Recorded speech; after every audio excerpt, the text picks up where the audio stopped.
Assalamualaikum warahmatullahi wabarakatuh. Selamat siang pemirsa CTV, kembali lagi dalam program talk show pada hari ini. Dan kami mengangkat tema pentingnya melestarikan lembaga keuangan syariah di Aceh. Seperti yang kita ketahui bersama bahwa akhir tahun 2018 lalu, pemerintah Provinsi Aceh menerbitkan Kanun Aceh nomor 11 tahun 2018 tentang lembaga keuangan syariah atau disebut dengan Kanun LKS. Nah, di sini yang mengatur bahwa seluruh keuangan syariah, lembaga keuangan syariah di sini baik yang beroperasi di Provinsi Aceh itu wajib melaksanakan berdasarkan prinsip syariahnya. Nah, Kanun LKS ini juga mulai berlaku sejak tanggal 4 Januari 2019 dan seluruh lembaga keuangan yang beroperasi di Provinsi Aceh itu wajib mengimplementasikan ketentuan Kanun LKS ini yang diberikan waktu itu paling lambat 3 tahun ya sejak mulai diberlakukannya. Nah, lalu seperti apakah dan ini bukan merupakan tahun yang sudah 3 tahun, artinya sudah harus semuanya bercap syariah ya, setiap lembaga keuangan harus yang sudah syariah. Dan sejauh ini seperti apa operasinya, pelaksanaannya seperti apa, dan bagaimana pelestariannya ini lembaga keuangan syariah ini sendiri di Provinsi Aceh. Dan ini akan kita diskusikan bersama Dr. Fikri bin Sulaiman Ismail SC MA, merupakan Kabid Penyuluhan Agama Islam dan Tenaga Dai Dinas Syariah Islam Aceh. Assalamualaikum Bapak. Assalamualaikum warahmatullahi wabarakatuh. Baik, terima kasih sudah hadir di studio CTV. Di samping saya ada Profesor Dr. Nazaruddin Wahid MA, merupakan anggota Dewan Syariah Aceh. Assalamualaikum Bapak. Waalaikumsalam warahmatullahi wabarakatuh. Baik, kita bicara tentang lembaga keuangan syariah di Aceh. Nah, di sini tinggal bank satu-satunya tinggal bank syariah ini Pak ya, ataupun apapun ada bank lokal sendiri, itu ada Bank Aceh Syariah dan juga ada BSI Bank Syariah Indonesia, karena sudah berkumpul ini Pak ya menjadi satu bank, dan bank itulah yang tinggal saat ini di Aceh, dan termasuk lembaga-lembaga keuangan lainnya yang non bank itu juga sudah harus bersistem syariah di Provinsi Aceh. Nah, sejauh ini melihat secara umum seperti apa ini Pak? Apakah pelaksanaannya, operasionalnya ini memang sudah syariah? Kemudian sejauh ini juga masyarakat tanggapannya seperti apa ini Pak? Bahwa kita sudah semua keuangan sudah syariah, dan mengingat kita juga Provinsi Aceh dengan syariah Islamnya. Mungkin saya persilakan dulu kepada Pak Nazaruddin, silakan Bapak. Baik, Assalamualaikum warahmatullahi wabarakatuh. Waalaikumsalam. Para pemirsa yang budiman, ya khususnya ini pemirsa TV Aceh ya, Pak Fikri ya, barangkali narasumber juga host kita pada hari ini. Baik. Yang ya, sangat menawan begitu. Kita akan mencoba untuk membedah ya, terlebih dahulu kita coba bedah karena memang judul kita hari ini tentang kelestarian lembaga keuangan syariah di Aceh. Ada beberapa kata kunci yang perlu kita berikan pemahaman. Ya, yang pertama adalah tentang lembaga keuangan. Ya. Nah, lembaga keuangan, para pemirsa, bahwa di dalam kanun kita itu disebutkan ada 3 jenis lembaga keuangan. Ya. Yang pertama adalah lembaga keuangan dalam jenis perbankan. Kemudian lembaga keuangan dalam jenis non-bank. Dan yang ketiga, lembaga keuangan yang non-formal lainnya. Yeah. Jadi 3 jenis lembaga keuangan ini yang dimasukkan dalam pengaturan oleh Kanun nomor 11 tahun 2018. Nah, oleh karenanya Kanun ini mulai efektif berlaku sejak tanggal 4 Januari 2022, baru aja kemarin. Benar. Nah, para pemirsa yang berbahagia, melihat dari masa berlaku prosesnya 3 tahun, dari tahun 2018 sampai 2022, itu ada tenggang waktu 3 tahun. 3 tahun. Nah, pada masa 3 tahun waktu itu, lembaga keuangan syariah itu telah mampu menyesuaikan diri secara penuh. Terutama adalah lembaga keuangan bank. Ya, hampir semua lembaga keuangan bank di Aceh ini sekarang sudah melakukan atau beroperasi dengan sistem syariah. Nah, ini yang kita. Tapi ada beberapa BPR, ya BPR yang ini memang tidak banyak. Barangkali ada sekitar 2-3% ya dari BPR itu yang sedang melakukan konversi secara berterusan. Baik. Karena memang ada beberapa persoalan teknis yang belum selesai dilakukan pada rentang waktu 3 tahun itu. Dan pemerintah daerah masih memberikan waktu luang untuk penyesuaian itu. Selain daripada itu, yang non-perbankan seperti pergadaian, asuransi, pasar modal, ya leasing dan sebagainya itu, ini juga sudah menyesuaikan diri, kecuali ada beberapa yang tidak formal, yang tidak formal. Selain daripada itu, ada koperasi. Ya, koperasi ini memang masih sedang berjalan. Baik. Karena memang jumlah koperasi itu yang banyak seluruh Aceh itu, maka proses teknis konversi itu memerlukan musyawarah luar biasa oleh pengurus koperasi, maka menunggu proses itu. Jadi secara bertahap terus berlangsung, bergulir secara baik. Kesimpulan kita adalah lembaga keuangan syariah sekarang di Aceh sudah menyesuaikan diri dengan sistem syariah secara keseluruhan, meskipun masih ada beberapa yang sedang proses untuk melakukan penyesuaian itu. Nah, ini yang kita lakukan. Lalu apakah memang mereka ini merasa nyaman dengan sistem syariah? Saya kira dapat dipastikan untuk sistem syariah itu tidak ada keraguan. Masyarakat Aceh tidak pernah protes. Cuma yang ada hanya teknis operasional perbankan, teknis operasional non-bank, dan teknis operasional dari lembaga keuangan itu. Nah, teknis operasional itu bukan salahnya pada sistem, tapi salahnya pada teknisinya. Ya, teknisi misalnya ada ATM yang sering kosong. Benar. Ada ini kan tidak salah syariah ini. Ini yang salah adalah teknis operasional dari lembaga itu. Baik. Nah, kita juga berharap ke depan lembaga keuangan itu proaktif dan sangat-sangat concern untuk memperbaiki sistem itu. Nah, saya kira ini untuk pertama sekali. Inilah yang sering dikeluhkan juga oleh masyarakat. Iya. Bukan syariahnya ini, Pak, ya, bukan masalah bank syariahnya yang tidak siap dan sebagainya, tapi memang masalah teknisnya sendiri yang memang harus diperbaiki. Iya. Oke, barangkali ada sedikit lagi yang perlu saya konfirmasi. Ini begini, ada yang ngomel sekarang ini. Banyak yang ngomel ini, Pak, ya. Begini, ini kan sudah satu sistem perbankan kita ini. Baik. Bank syariah saja tidak ada lain. Apa memang mau pilih yang lain? Begitu kan? Tidak. Sebab dulu pada saat sebelum syariah ini berjalan kan konvensional semua kita di Aceh, ya. Benar. Kok kita nggak pernah komplain, ya? Pada saat konvensional semua berlaku di Aceh, saya pakai non syariah, semua pakai non syariah. Yang jelas-jelas hukumnya kalau kita kembali lagi tidak boleh, memang tidak boleh. Tidak boleh nih, Pak, ya, memang haram ini, Pak. Haram, tapi kita nggak komplain. Nah, pada saat ini sistem syariah satu-satunya sistem syariah, loh, kenapa kita komplain? Ya, ini yang kira-kira logika berpikir kita nggak jalan itu. Ya, maunya umat Islam di Aceh dengan logika berpikirnya yang rasional, saya kira kalau dengan konvensional dulu dia siap sedia, dengan syariah lebih siap sedia, saya pikir begitu. Artinya lebih mendukung ke pemerintahnya ini, Pak, ya,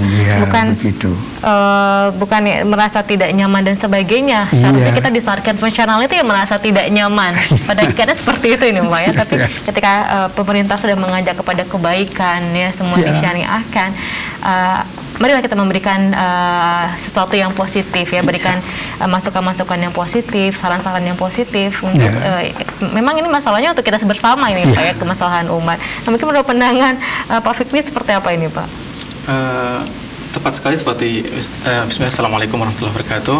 Terima kasih kepada para pemirsa dimanapun Anda berada. Kemudian terima kasih kepada host dan hormat saya kepada Pak Prof Nazar, mitra kami dari sejak lama ya, dari penggodokan kanun dulu juga sudah bekerja sama dengan beliau.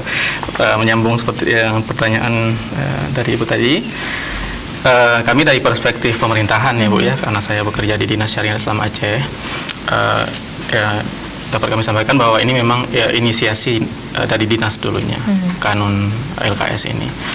Dan alhamdulillah dari yang semula kami agak sedikit bagaimana ya tidak bisa menebak apa yang akan terjadi, akhirnya sampai dengan ini dilahirkan dan sampai dengan tahun 2022 ini alhamdulillah ini di luar ekspektasi. Karena yang kita bayangkan dulu sebenarnya lebih sulit dari ini. Ini tentunya berkah dari Allah SWT.